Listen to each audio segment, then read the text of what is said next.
Light എപ്പോഴും straight line ആയിട്ടേ സഞ്ചരിക്കുള്ളൂ എന്ന്. എന്നാൽ ബ്ലാക്ക് ഹോളുകളെ പോലുള്ള വലിയ ഗ്രാവിറ്റി ഉള്ള സ്ഥലങ്ങളുടെ അടുത്തെത്തുമ്പോൾ ലൈറ്റ് വളയും. എന്നാൽ നമ്മുടെ വീട്ടിൽ തന്നെ ലൈറ്റിനെ വളയ്ക്കാൻ പറ്റുന്ന ഒരു എക്സ്പെരിമെന്റ് ഉണ്ട്. ആ ഒരു എക്സ്പെരിമെന്റ് എങ്ങനെയാ വർക്ക് ചെയ്യണമെന്നാണ് എന്റെ പുതിയ വീഡിയോ. എല്ലാവർക്കും എന്റെ വീഡിയോയിലേക്ക് സ്വാഗതം. ഓക്കെ, അപ്പൊ ഞാൻ ലേശം വെള്ളം ഒരു കുപ്പിയിലാക്കി എടുത്ത് വെച്ചിട്ടുണ്ട്. എന്നിട്ട് ആ ഒരു കുപ്പിക്ക് ഒരു കോമ്പസ് തുറച്ച് വെച്ചിട്ടുണ്ട്. അപ്പൊ അതൊരു ഓട്ടം ഉണ്ടാക്കിയിട്ട് ഈ ഒരു കോമ്പസ് എടുത്ത് ആ ഒരു വെള്ളം ചുരുന്ന ഒരു ഫൗണ്ടൻ ആയിട്ട് ഇതിലേക്ക് വീഴും. ഇനി ഞാൻ ഈ ഒരു കറക്റ്റ് ആ ഒരു ഓട്ടേന്റെ പോയിന്റിലേക്ക് ഞാൻ ഈ ഒരു ലേസർ കറക്റ്റ് ആ ഒരു ഓട്ടേന്റെ പോയിന്റിലേക്ക് അടിച്ചു കൊടുക്കുന്നുണ്ട്. അപ്പൊ ഈ കറക്റ്റ് ഓട്ടേന്റെ പോയിന്റിലേക്ക് അടിച്ചു കൊടുത്തു. ഇനി ഈ ഒരു കോമ്പസ് എടുത്താൽ വെള്ളം വീഴും. എന്നാൽ ലേസർ ഈ ഒരു എന്റെ കയ്യിലേക്കോ അല്ലെങ്കിൽ ആ ഡയറക്ഷനിലുള്ള ഏതെങ്കിലും ഒരു സാധനത്തിലേക്കാവും പോയി തട്ടുക.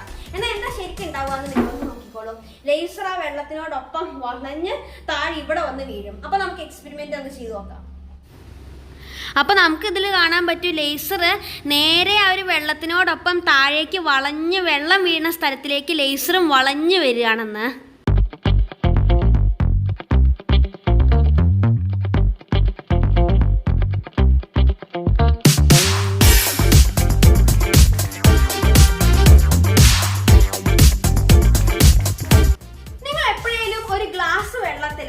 ഒരു സ്പൂൺ ഇട്ട് നോക്കിയിട്ടുണ്ടോ? അപ്പൊ നിങ്ങളൊരു കാര്യം ശ്രദ്ധിച്ചിട്ടുണ്ടാവും, ആ ഒരു സ്പൂണ് ഒടിഞ്ഞതുപോലെ തോന്നും. ഇതിന്റെ കാരണം നമുക്കറിയാം, ഒരു മീഡിയത്തിൽ നിന്ന് വേറൊരു മീഡിയത്തിലേക്ക്, അതായത് ഒരു സ്ഥാനത്ത് നിന്ന് വേറൊരു സ്ഥാനത്തിലേക്ക് ലൈറ്റ് കടക്കുമ്പോൾ അത് ചെറുതായിട്ടൊന്ന് വളയും.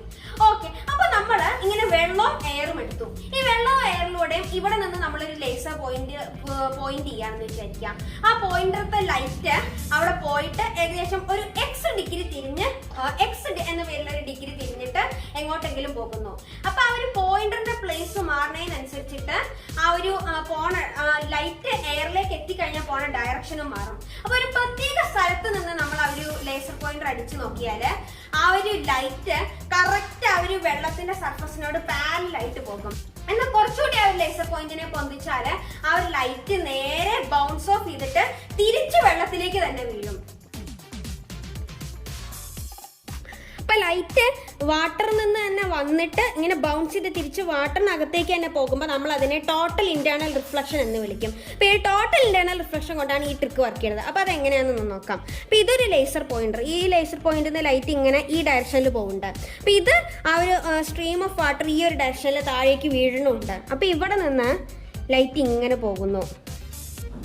ഒരു സ്ഥലത്തെത്തുമ്പോൾ അത് ഇവിടെ ഇടിക്കുന്നു. അപ്പോൾ ടോട്ടൽ ഇന്റേണൽ റിഫ്ലക്ഷൻ നടക്കുന്നു, അത് ഇങ്ങോട്ട് വന്ന് ബൗൺസ് ചെയ്യണം. അപ്പോൾ വീണ്ടും ടോട്ടൽ ഇന്റേണൽ റിഫ്ലക്ഷൻ നടക്കണം, അത് ഇങ്ങോട്ട് വീണ്ടും ബൗൺസ് ചെയ്യണം.